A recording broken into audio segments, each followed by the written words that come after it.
తేదీ 18/12/2023 శ్రీ శోభకృత్ నామ సంవత్సరం దక్షిణాయానం శరద్ ఋతువు కార్తీక మాసం శుక్లపక్షం సోమవారం.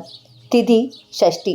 మధ్యాహ్నం 3:14 వరకు. నక్షత్రం శతభిషం. రాత్రి 1:21 వరకు.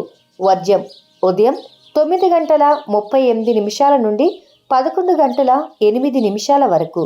దుర్ముహూర్తం మధ్యాహ్నం 12:21 నుండి 1:06 వరకు.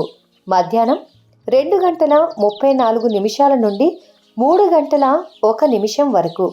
శుభ సమయం సాయంత్రం 6:37 నుండి రాత్రి 8:07 వరకు.